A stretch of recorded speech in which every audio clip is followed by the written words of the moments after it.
feel like I'm losing my mind. Is everybody in the world blind? Hello everyone and welcome back to the GSMC Fantasy Sports Podcast. Hope you guys enjoyed that first segment. Before we get into our second one of the day, I do want to remind you yet again that you should consider liking, following, and subscribing to the show and the network. Everything you do for the network is greatly appreciated. Also, if you haven't already, now that we are a live show, consider making yourselves available to the Super Chat, Super Thanks, and Super Stickers features that YouTube has to offer. I really want your input in the show. Questions, comments, or concerns are all accepted. I really enjoy the interaction that this brings to the show, and you guys have been great with it so far. So if you so desire, that is a great way to support the show. Me and my fellow podcasters, go check them out as well, and the network as a whole. So anything you do, like I say, is greatly appreciated. Without further ado, let's jump into our second injury/fantasy fallout of the day, because this one is also a little bit weirder. It's in a very diversified market in terms of fantasy football. It's at a position where, even though it's getting revolutionized, it's still one that creates a lot of tension. Most importantly, it's on a team that is really kind of injury hit, injury laden, because of all the circumstances surrounding it as well. It's really kind of one of those injuries where you're not necessarily confident in the output of the team. But that being said, it's a great way to reinterpret the market and get us back into that mindset of the revolutionary tight end market. So with that being said, let's go into the injury update and fantasy implications surrounding TJ Hockenson. Now, TJ Hockenson, much like Nick Chubb, ACL tear early last year. Another injury that might keep him out for longer than the 4 games that's required for staying on the physically unable to perform list.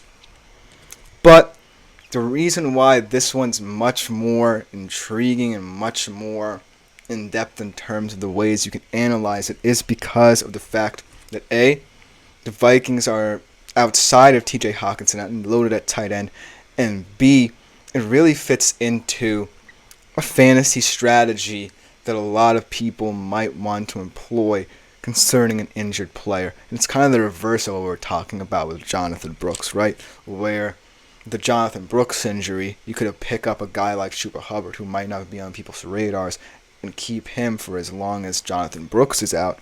This time around, TJ Hockenson might actually be a guy you still draft. And the reason why I say this is because at the tight end position, right, when you get to the middle rounds, it opens up drastically. And even though we always talk about, well, which direction do you want to go? Do you want to stay youthful with a guy like Sam Laporta, Dalton Kincaid, guys of that nature, or go to the age group? There is a mix of tight ends who don't really fit either profile. They're guys who are just solid. And Shep Easy Sweet Spot says, yo, Hawks the Rock, grad and holds for week 5 if you can stomach the roster spot. I agree. I think that TJ Hockenson works perfectly for strategizing in fantasy football, whether your draft is over right now or if you're already looking at the waiver wire for week 1 and the many weeks to come ahead. Because in the past couple of seasons, top 5 tight end in 4 of the last 5, outside top 12 at the very least would be a normal projection for what TJ Hockenson brings. And especially to a Vikings offense that might need it.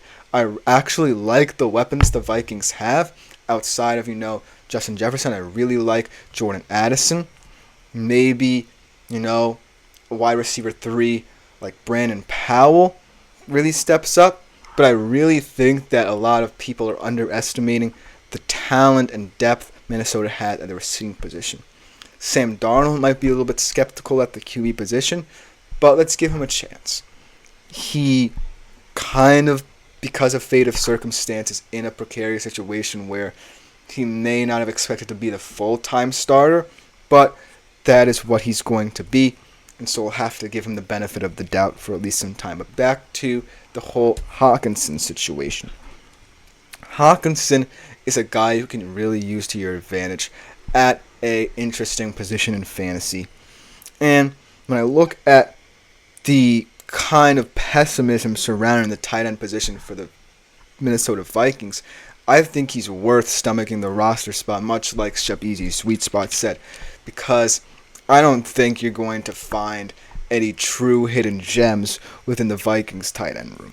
Johnny Mundt and Josh Oliver, as much as they could project to be guys that Sam Darnold might like, really aren't it.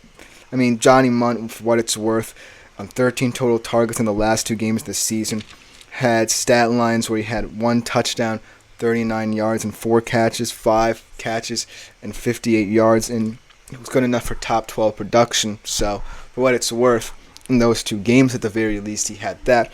But at the end of the day, I still think that, TJ Hockenson is going to be a wild card. And in terms of the tight end market and reconsidering how we are viewing it right now, I think that if more and more tight ends in those middle rounds were to either have gotten injured or for some reason haven't been able to produce, then the whole tight end question becomes rather a moot point. As Poet Season says, Darnold's a joke. No way he gets him to 500. I mean, we'll have to see. But at the end of the day, I think that Sam Darnold is at least a serviceable guy. And we've seen teams before in these situations have these kind of quote-unquote serviceable, competent enough, reliable QBs where they are either a bridge option for 1 or 2 seasons, or they eventually become the next big thing. I don't think Darnold, obviously, they're expecting JJ McCarthy to start next year, so I think Darnold will stay. At the end of the day, I still think you give him the benefit of the doubt. But that being said, I think that the most important thing that we could take away from this whole situation, not just for the Minnesota Vikings implications, but from all of fantasy, is that whenever a position, as Splash Bro says, KOC whispers him to 9 wins. I kind of like that comment a lot. I mean, I love what Kevin O'Connell's been doing there, and I love the way that the whole profile of this offense could be looking, but they are one of those teams who feel so boom or bust, especially in the competitiveness. As Splash Bro says, they still missed the playoffs in that division. That's the point I'm trying to make here. It is the NFC North, one of the more competitive divisions. We expect that out of them. I appreciate these comments because the Vikings are a team that, for the most part, outside of, say, Justin Jefferson and TJ Hockenson, don't necessarily look that appealing in terms of fantasy. And that's the point I'm trying to make here. Because TJ Hockenson adds that much value when you think about teams with competent tight ends, that you should be taking a flyer on him. And if you haven't drafted already, be considering him in the latter stages of your draft because of the fact that he resets the tone in terms of the tight end market. Now, as a whole, the tight end market probably won't suffer, quote unquote, because of this injury. The sky is not falling in terms of how people are going to view tight ends, because I still think that a lot of people might gloss over TJ Hockenson, but as Shep Easy's Sweet Spot says, don't sleep on Addison. I need to see more out of Addison.